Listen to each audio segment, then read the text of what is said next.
Assalamualaikum warahmatullahi wabarakatuh. Perkenalkan, nama saya Muhammad Hanafi dengan NIM 2215 050121.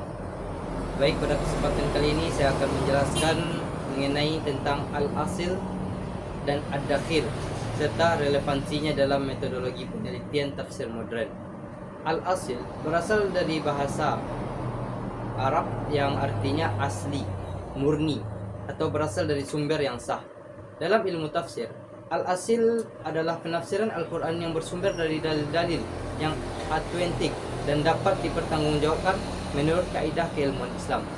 Sumber-sumber yang termasuk ke dalam al-asil meliputi penafsiran Al-Quran dengan Al-Quran, penafsiran berdasarkan hadis sahih Nabi Muhammad SAW, serta pendapat para sahabat mengetahui langsung tentang konteks turunnya wahyu, serta pendapat para tabi'in yang bersumber dari para sahabat, serta ijtihad para ulama untuk memenuhi syarat keilmuan seperti menguasai bahasa Arab, ilmu tafsir, ilmu usul fikih, ilmu hadis, asbabun nuzul, dan ilmu-ilmu Al-Quran lainnya. Oleh karena itu, al-asil menjadi dasar utama dalam menjaga kemurnian makna Al-Quran. Contoh konkret penggunaan al-asil dapat dilihat ketika suatu ayat dijelaskan oleh ayat yang lain yang masih berkaitan. Misalnya dalam Quran surah Al-Fatihah, makna siratal mustaqim dijelaskan lebih lanjut melalui ayat lain yang menerangkan siapa saja orang-orang yang dapat nikmat dari Allah. Contoh lain adalah penafsiran Nabi Muhammad terhadap kata zalim dalam Al-Quran yang dijelaskan sebagai kesyirikan. Penafsiran seperti ini memiliki dasar yang kuat karena bersumber dari Al-Quran dan hadis sahih, sehingga dapat dijadikan pegangan dalam memahami ayat-ayat Al-Quran. Sebaliknya, ad-dakhil berarti sesuatu yang masuk dari luar. Dalam ilmu tafsir, ad-dakhil adalah penafsiran yang berasal dari sumber yang tidak dapat dipertanggungjawabkan atau bertentangan dengan kaidah tafsir yang benar. Yang termasuk ad-dakhil antara lain adalah riwayat-riwayat Israiliyat yang tidak jelas kebenarannya, penggunaan hadis dhaif atau palsu sebagai dasar tafsir, penafsiran yang didorong oleh kepentingan politik, golongan, atau hawa nafsu, serta penafsiran yang mengabaikan kaidah bahasa Arab dan prinsip-prinsip ilmu tafsir. Penafsiran seperti ini berpotensi menimbulkan kesalahan dalam memahami maksud ayat Al-Quran.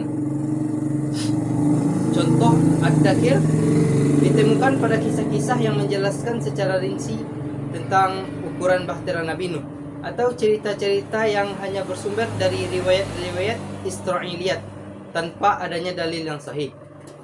Selain itu, ada pula penafsiran yang memaksakan makna agar sesuai dengan kepentingan politik, ideologi, atau teori tertentu tanpa memperhatikan konteks dan kaidah tafsir. Penafsiran seperti ini tidak dapat dijadikan landasan dalam memahami Al-Quran karena tidak memiliki dasar ilmiah yang kuat.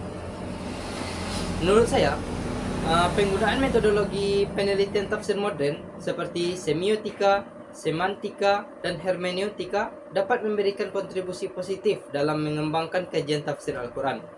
Metode-metode tersebut mampu membantu penafsiran memahami makna bahasa, simbol, tanda, konteks sosial, dan perkembangan pemikiran, sehingga pesan Al-Quran dapat dikaji secara lebih mendalam dan relevan dengan perkembangan zaman. Namun, metode tersebut sebaiknya diposisikan sebagai alat analisis, bukan sebagai sumber utama penafsiran.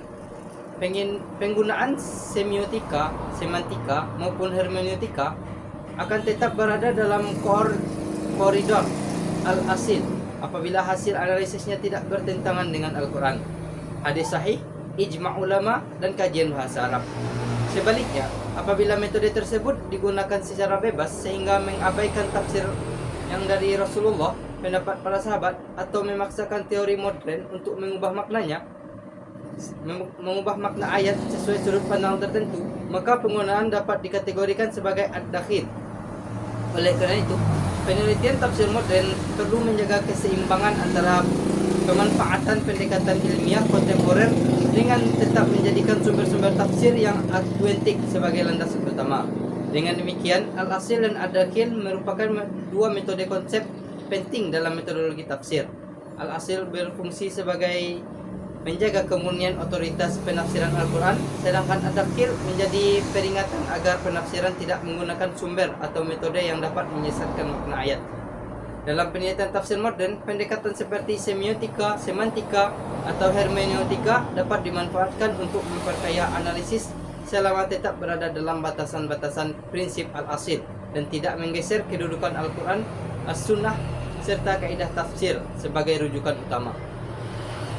Mungkin demikian yang dapat saya sampaikan materi mengenai al-asil dan ad-dakhil. Mohon maaf jika ada kesalahan. Terima kasih banyak atas segala waktunya. Billahi taufiq wal hidayah. Assalamualaikum warahmatullahi wabarakatuh.